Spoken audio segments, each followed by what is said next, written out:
Hi there, this is another exciting episode of Centurions. I'm Dmitri saying welcome. Centurions is a documentary series that is all about man-made things that have lasted over 100 years. This episode will feature the Great Wall of China. It is a series of fortifications that were built across the historic northern borders of ancient Chinese states and Imperial China as protection against various nomadic groups.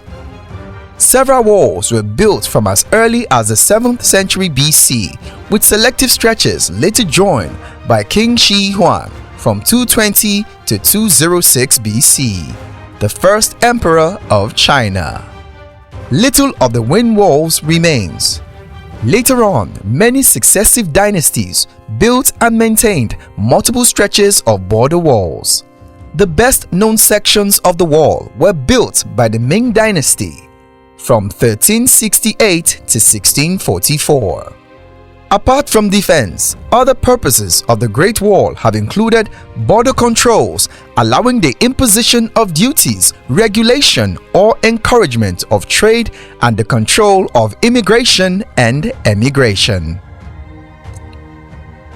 The defense characteristics of the Great Wall were enhanced by the construction of watchtowers, troop barracks, garrison stations, signaling capabilities through the means of smoke or fire, and the fact that the path of the Great Wall also served as a transportation corridor.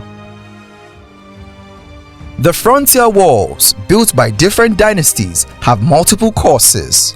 Collectively, they stretch from Liaodong in the east to Lop Lake in the west, from the present-day Sino-Russian border in the north to the Tao River in the south, along an arc that roughly delineates the edge of the Mongolian steppe, spanning 21,196 kilometers. Today, the defensive system of the Great Wall is generally recognized as one of the most impressive architectural feats in history. The collection of fortifications, known as the Great Wall of China, has historically had a number of different names in both Chinese and English. The longer Chinese name, 10,000 Mile Long Wall, Wanli Shasheng, came from Sima Quan's description of it in the records. The Chinese were already familiar with the techniques of wall building by the time of the Spring and Autumn period, between the 8th and 5th centuries BC. During this time and the subsequent Warring States period, the states of Qin, Wei, Zhao, Gui, Han, Yan, and Zhongshan all constructed extensive fortifications to defend their own borders.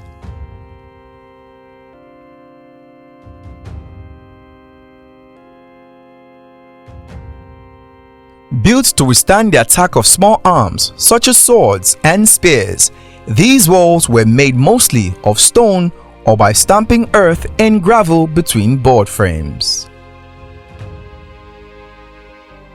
The Great Wall of the Han is the longest of all walls, from Mametu near Yumingwan to Liaodong. King Zhen of Qin conquered the last of his opponents and unified China as the first emperor of the Qin dynasty in 221 BC. Intending to impose centralized rule and prevent the resurgence of feudal lords, he ordered the destruction of the sections of the walls that divided his empire among the former states. Transporting the large quantity of materials required for construction was difficult, so builders always tried to use local resources. Stones from the mountains were used over mountain ranges, while rammed earth was used for construction in the plains. Most of the ancient walls have eroded away over the centuries, and very few sections remain today. The human cost of the construction is unknown, but it has been estimated by some authors that hundreds of thousands of workers died during the building of the Tin Wall. while portions north of Beijing and near tourist centers have been preserved and even extensively renovated. In many other locations, the wall is in disrepair. The wall sometimes provided a source of stones to build houses and roads. Sections of the wall are also prone to graffiti and vandalism. A 2012 report by the National Cultural Heritage Administration states that 22% of the main Great Wall has disappeared, while 1,961 kilometers of the wall have vanished. More than 60 kilometers of the wall in Gansu province may disappear in the next 20 years due to erosion from sandstorms. In 2014, a portion of the wall near the border of Liaoning and Hebei province were repaired with concrete. The work has been much criticized. None of the Europeans who visited China or Mongolia in the 13th and 14th centuries, such as Giovanni da Pian della Carpine, William of Rubruck, Marco Polo, Ordoric of Pordenone, and Giovanni de Marignoli, mentioned the Great Wall.